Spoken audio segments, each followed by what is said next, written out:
Thank you. धन्यवाद सभापति महोदय।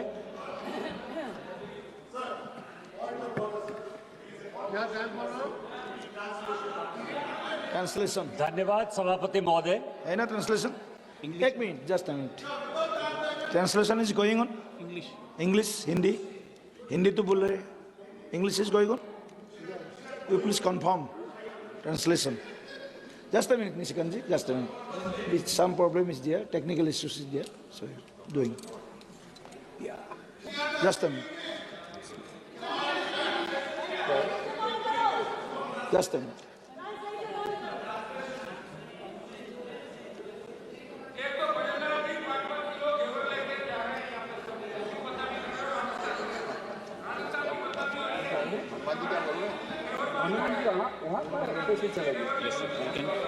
धन्यवाद सभापति महोदय। मैं भारत की सेना का, इस देश के प्रधानमंत्री का धन्यवाद देना चाहता हूं कि जिन्होंने पहलगांव की घटना के बाद अभी कर दिया, अभी से शुरू हुआ ऑपरेशन सिंदूर करके पाकिस्तान को मुंह तोड़ जवाब दिया। मैं उन लोगों को भी श्रद्धांजलि अर्पित करना चाहता हूं जिनको धर्म के नाम पर honourable member please sit down. We are working on लोगों को their some technical issues only, not ये प्रॉब्लम जो है वो प्लीज वेट। ये प्रॉब्लम लोकसभा का है, ये प्रॉब्लम मेरा नहीं है। मुझे हिंदी आती है तो मैं हिंदी बोलूंगा ना।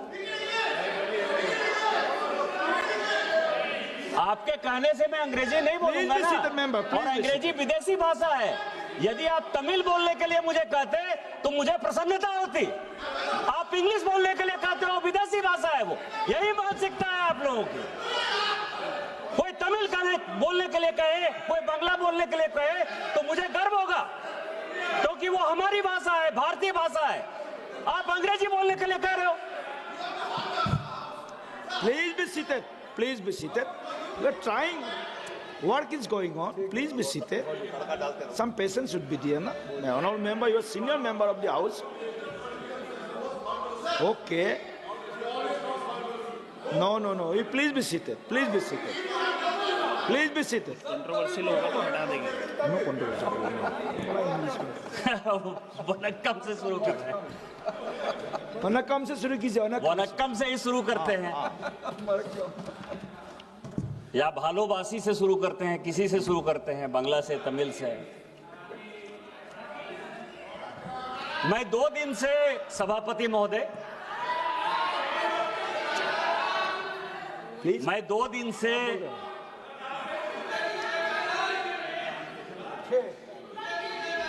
अरे मैं तो वही बोल रहा हूँ, थोड़ा सा patience please. Some technical issues is there, so working on it. Please.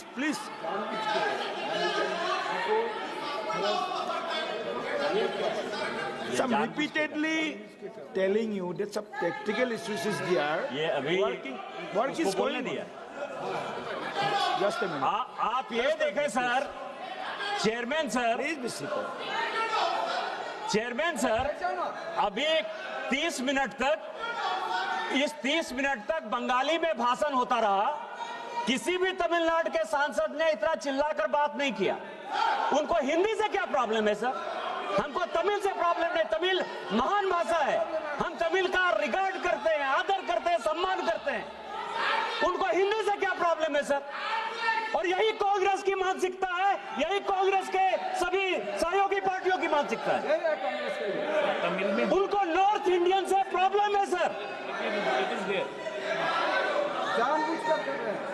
Hindi बोलना इस देश में गुनाह हो गया सर। और एक दिन ऐसा होगा कि पूरा का पूरा देश जो है वो इंग्लैंड हो जाएगा, अंग्रेजों के गुलाम हो जाएंगे सर।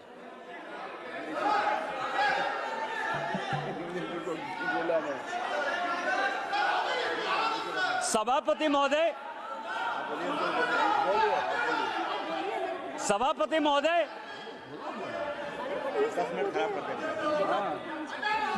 मेरा समय बर्बाद हो रहा है सर, मेरा समय बर्बाद हो रहा है और वो समय इंक्लूड होगा इसमें सर।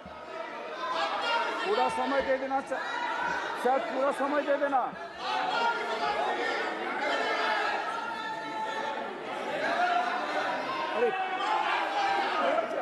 आवाज नहीं आ रही है, मेरी भी आवाज नहीं आ रही है। नहीं, मेरी आवाज आ रही है।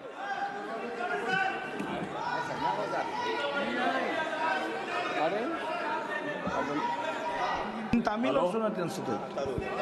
क्या इनको तमिल का ट्रांसलेशन सुनाइए? आ रही है, आवाज आ रही है। आवाज आ गई, सुनिए। Please be seated. अभी आ रहे हैं, आ गई, प्लीज बी सीटेड। आवाज आ गई ना? आप सुन रहे हैं? ट्रांसलेशन पूरा कंप्लीट है। तमिल स्टार्ट। चलिए ठीक है। Maran ji, Tamil started. You can hear Tamil. Tamil started. English is also coming. Please try to hear in Tamil. Tamil is the oldest language. Tamil is a pride of India. Tamil is the oldest language of India. Please listen. Tamil, please listen. Tamil. आप बोलिए। सभापति महोदय, Please be seated. Please be seated. सभापति महोदय, अभी कांग्रेस की महासचिव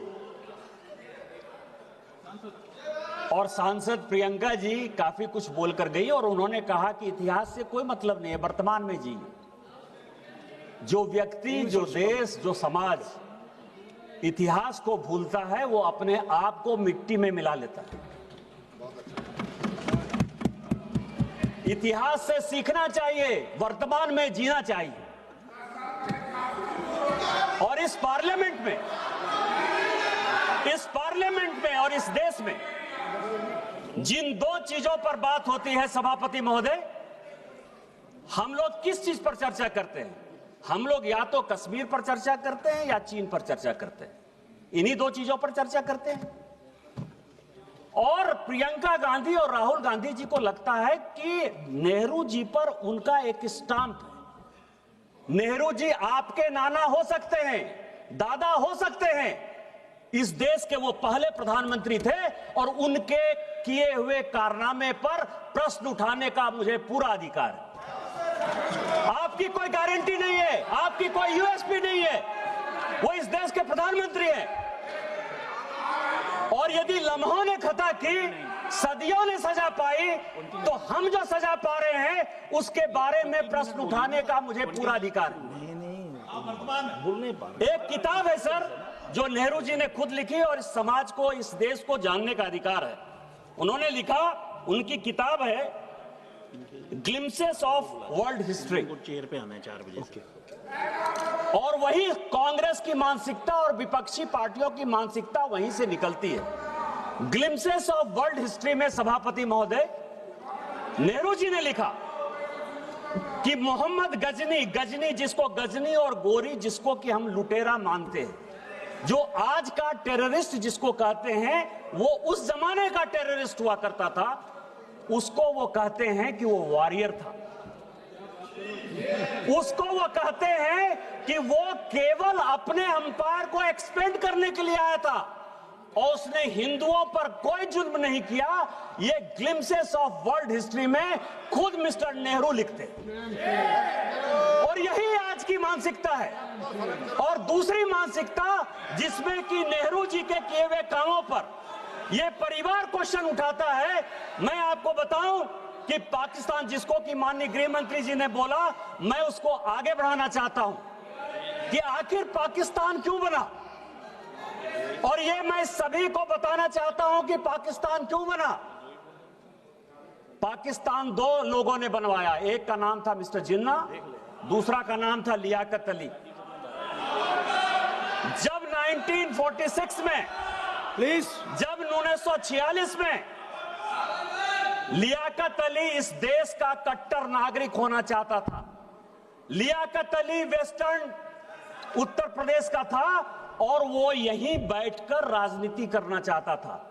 1946 में जब संविधान सरकार बनी, मिस्टर नेहरू ने और लियाकत ने अपनी आत्मकथा में लिखा है कि नेहरू ने अपनी बहन विजय लक्ष्मी पंडित को 1946 में जब मॉस्को का राजदूत बनाया उस चीज से लियाकत इतना दुखी हुआ, परिवारवाद से इतना दुखी हुआ कि उसने उसी दिन डिसाइड कर लिया कि जिस दिन भारत का पार्टीशन होगा मैं पाकिस्तान चला जाऊंगा, और पाकिस्तान और हिंदुस्तान का बंटवारा हो गया।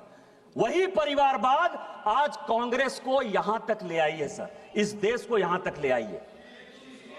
अब मैं आपको बता रहा हूं कि हम लोग कश्मीर पर बात करते हैं, 370 पर बात करते हैं। प्लीज प्लीज प्लीज बैठिए, प्लीज बैठिए, प्लीज बी सीटेड, प्लीज माननीय सदस्य बैठिए। मैं डोंट प्लीज सुनिए इनको। सर ये कांग्रेसियों की आदत है, ये मुझे बोलने नहीं देते, ज्यादा सुनना पड़ेगा फिर। मैं आपको बताऊं सर, अभी पूरा डेलीगेशन, हम लोग 7 डेलीगेशन गए, संजोग से मैं भी उस डेलीगेशन का पार्ट था। हमने ये कहा सभापति महोदय कि 370 जो है वो विशेष तौर पर ऐसी परिस्थिति में लगाया गया जिसके लिए वो हकदार नहीं था। इसकी कहानी समझिए सर कि आखिर 370 क्यों लगा और ये कश्मीर का प्रॉब्लम क्यों है जिसके कारण कि पूरे देश में लड़ाई है। जब 1942 में भारत छोड़ो आंदोलन हुआ, पूरे देश की जनता भारत छोड़ो आंदोलन कर रही थी, हम अंग्रेजों भारत छोड़ो का आंदोलन कर रहे थे। कश्मीर एक ऐसा जगह था सभापति महोदय कि वहां शेख अब्दुल्ला साहब राजा कश्मीर छोड़ो का आंदोलन चला रहा था। ये ऐसा यदि करेंगे सर तो कभी भी कांग्रेस वाले नहीं बोल पाएंगे। ये जो रनिंग कमेंट्री है ना सर, ये जो वर्षा गायकवाड़ है, अब आप समझिए कि इसको इतना भी नहीं पता है कि लॉबी में कोई चलता है तो हंसी मजाक होता है, न्यूज बनाती है, इतना भी नहीं पता है। आप ये समझे सभापति महोदय, मैं आना चाहता हूं विषय पर कि जब शेख अब्दुल्ला का राजा भारत छोड़ो आंदोलन चल रहा था तो जिन्ना बहुत तेज थे।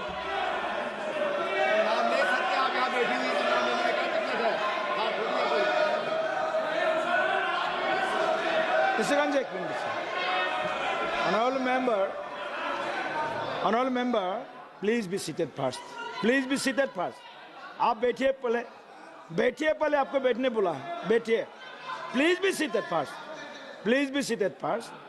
आप बार बार बैठे बैठे टिप्पणी कर रहे हैं मेंबर, बैठे बैठे आप टिप्पणी नहीं कर सकते, आपको अलाउ नहीं किया गया है। Please be seated, don't talk, please be seated, please be seated, don't talk please, please. सभापति महोदय, शेख अब्दुल्ला साहब राजा कश्मीर छोड़ो का आंदोलन चलाए हुए थे और जिन्ना ने उस वक्त राजा का साथ दिया, और जिन्ना ने जब राजा का साथ दिया और जब 1947 में भारत का विभाजन हुआ, उस वक्त राजा को यह लगा कि नेहरू जो है मेरे खिलाफ, नेहरू मुझे किसी तरह से भारत के साथ नहीं रहने देना चाहता है और जिन्ना मेरा समर्थन करता है, लेकिन मैं जिन्ना के साथ नहीं जाऊंगा, नेहरू के ऊपर मुझे विश्वास नहीं है। इस कारण से उन्होंने 2-3 महीना अपने डिसीजन को कि भारत के साथ मिलना है कि नहीं मिलना है, उस तरह से उन्होंने डेफर किया। लेकिन जब उन्होंने फिर एग्रीमेंट साइन किया, वो वही एग्रीमेंट था सभापति महोदय जो 600 राज्यों ने अलग अलग इंस्ट्रूमेंट ऑफ एक्सेशन साइन किया। जब मणिपुर के साथ वही लागू हो गया, जब कच्छ के साथ वही लागू हो गया, जब उत्तर प्रदेश के साथ वही लागू हो गया, तो कश्मीर में कैसी ऐसी बात थी जो आपने उसको धारा 370 दे दिया? और यदि जिनको लगता है कि 2 नेशन थ्योरी के आधार पर वो साइन नहीं हुआ, तो जब सिक्किम 1975 में भारत में मिला, जब गोवा 1962 में भारत में मिला, तो उसको 370 आपने क्यों नहीं दे दिया? आज जो ये कश्मीर के हालात हैं, उस हालात के पीछे यदि नेहरू गांधी परिवार जिम्मेवार है तो हम जिम्मेवार नेहरू जी को ठहराएंगे या नहीं ठहराएंगे? इसमें प्रियंका गांधी और राहुल गांधी को परेशानी क्या है? ये आप कह रहे हो, मैं आपको दूसरी बात कर रहा हूं। चाइना की बहुत बात, जितने अखिलेश यादव जी बोले चाइना के बारे में बोले, कनिमोझी जी चाइना के बारे में बोली, सुप्रिया जी चाइना के बारे में बोली, जितने अपोजिशन के आदमी हैं सब चाइना के बारे में बोल रहे हैं। प्रिया ने बोला, प्रिया ने नहीं बोला, मना कर दिया।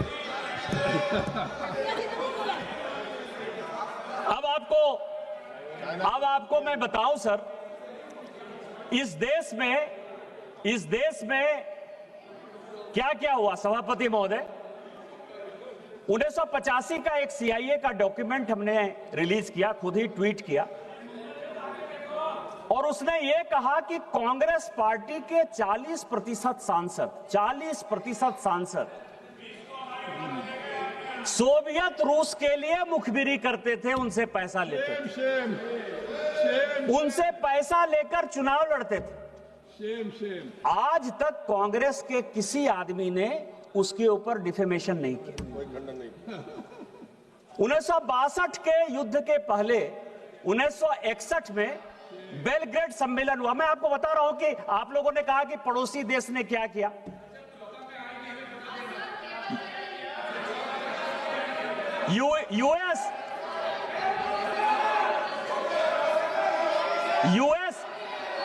यूएस और अमेरिका, यूएस और अमेरिका के पहले 1961 में नेहरू जी ने कहा तिब्बत देने के बाद, और मैं तिब्बत पर भी आना चाहूंगा सर कि तिब्बत है क्या। तिब्बत 1886 में भारत का, नेपाल का और तिब्बत का एक समझौता हुआ। आपको पता है कि तिब्बत जो है नेपाल को एक हर्जाना दिया करता था प्रत्येक साल 1954 तक। वो कभी भी चाइना का पार्ट नहीं था, नेपाल का हिस्सा हुआ करता था तिब्बत, और इसी नेहरू की गलती के कारण तिब्बत चला गया। आज चाइना हमारे माथे पर खड़ा है। और 1961 में जब नॉन अलाइनमेंट मूवमेंट का नैम का जब सम्मेलन हुआ बेलग्रेड में, तो मैं आपको बताऊं कि उस वक्त जो कंट्री जो सिग्नेटरी थी हमारी, नेपाल, अल्जीरिया, भूटान, युगोस्लाविया, इन सबों ने जब 62 का युद्ध हुआ सर, सभी के सभी चाइना के साथ चले गए। और उतना छोड़िए, आप पड़ोसी देशों की बात कर रहे हो। 62 में हमारे हारने के बाद नेपाल ने अपना बाउंड्री एग्रीमेंट चाइना के साथ साइन किया, मंगोलिया ने साइन किया, वियतनाम ने साइन किया, कोरिया ने साइन किया। कौन सा देश आपके साथ खड़ा था? कौन सा देश आपके साथ खड़ा था? कौन सा देश खड़ा था आपके साथ? और 62 में क्या हुआ सर? ये सैनिकों की बात कर रहे हैं। मैं आपको एक और कहानी बताना चाहता हूं, आप सैनिकों का क्या सम्मान और असम्मान करते हैं। 71 का जो ढिंढोरा आप पीट रहे हैं कि 71 में हमने इतना बड़ा विक्ट्री कर लिया, इतना बड़ा विक्ट्री कर लिया, एक और देश को हमारे माथे पर खड़ा कर दिया। यदि बनाना था तो 2 नेशन थ्योरी में हिंदू बांग्लादेश बनाना था और मुस्लिम बांग्लादेश बनाना था। लेकिन जो फील्ड मार्शल थे जनरल मानिक शाह, जिनके कारण कि हम युद्ध जीते, आप सैनिकों की बात कर रहे हो। आपको पता है कि 72 में जब उनको फील्ड मार्शल की उपाधि मिली, फील्ड मार्शल वो होता है कि जो जनरल को मिलता है, जो आर्मी चीफ को जितना पैसा मिलता है, दरमाहा जिसको कहते हैं पैसा, वो पैसा उसको मिलेगा, इसीलिए वो फील्ड मार्शल है। उतनी सुविधा उसको मिलेगी, इसलिए फील्ड मार्शल है। आपको आश्चर्य होगा सभापति महोदय कि 1972 से लेके 2007 तक इस कांग्रेस सरकार ने उनको पेंशन तक नहीं दिया। फील्ड मार्शल का पैसा तो छोड़िए, जब कलाम साहब राष्ट्रपति हुए और उन्होंने इंटरवीन किया तो 2008 में फाइनली उनको पेंशन मिला। आप आर्मी चीफ की इज्जत नहीं करते हो, 71 बार के हीरो की इज्जत नहीं करते हो, और आप कहते हो कि आप सेना के बारे में सम्मान करते हो।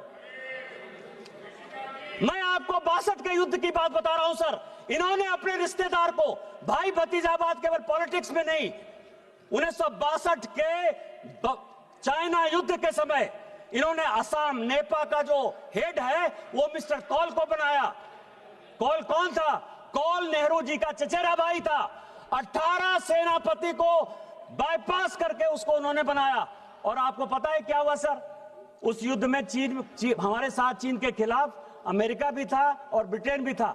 लेकिन आपको आश्चर्य लगेगा सर कि जो आकाशवाणी में जब नेहरू जी ने अनाउंस किया कि आसाम हमारे हाथ से चला गया, तो मिस्टर कौल जो है भाग कर आ गए सर, और यहाँ रिसर्च रेफरल अस्पताल है धौला कुआं का, यहाँ जो है वो भर्ती हो गए अस्पताल में।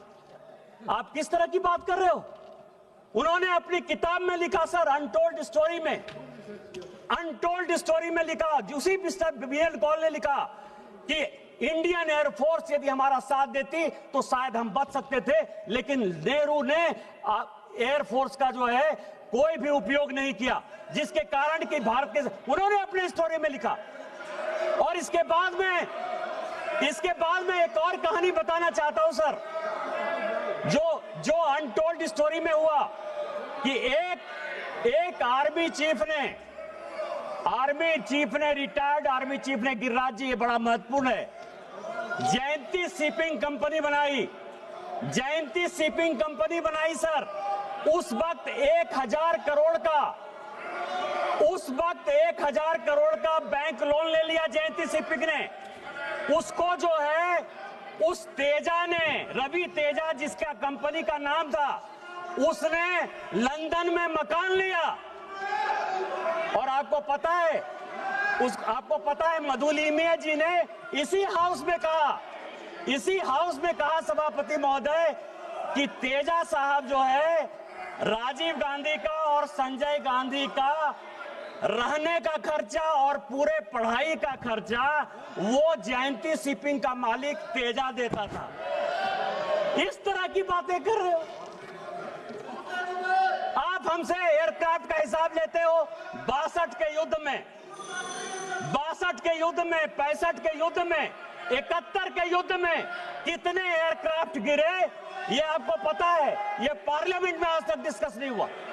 हमने इसका कभी हिसाब नहीं मांगा। आईएमएफ का लोन 1948 से लेके 2010 तक यदि मुझे बताओगे तो मैं ये बताऊंगा कि पाकिस्तान को 1948 से लेके 2010 तक आईएमएफ और वर्ल्ड बैंक लोन देता रहा। आपने एक बार भी उसके ऊपर क्वेश्चन नहीं किया। लेकिन हमने जो है, जब अभी ऑपरेशन सिंदूर के बाद आईएमएफ और वर्ल्ड बैंक लोन लेना चाहती थी, हमने विरोध किया। भारत ने पहली बार विरोध किया। आप सुनना चाहते हो? 65 के युद्ध में 45 एयरक्राफ्ट आपने यूज किया। 1971 के युद्ध में 71 एयरक्राफ्ट आपने यूज किया। आपसे कभी किसी ने हिसाब पूछा? हम देशभक्त नागरिक हैं। भारतीय जनता पार्टी का जन्म ही उसी से हुआ है। श्यामा प्रसाद मुखर्जी जी ने इस कश्मीर को बचाने के लिए अपना बलिदान दिया है। माननीय नरेंद्र मोदी जी ने 1952, 92, 93 में झंडा फहराने के लिए अपने जान की परवाह नहीं की। हमारे लिए एक एक नागरिक महत्वपूर्ण है। आतंकवादी को मिट्टी में मिलाएंगे, पाकिस्तान ऑक्युपाइड कश्मीर को भारत का अंग बनाएंगे। यही हमारा संकल्प है, यही हमारा न्यू नॉर्मल है। और जिस दिन ये बनेगा उस दिन भारत एक होगा। आपने मुझे मौका दिया। इन्हीं शब्दों के साथ जय हिंद, जय भारत। बहुत बहुत धन्यवाद।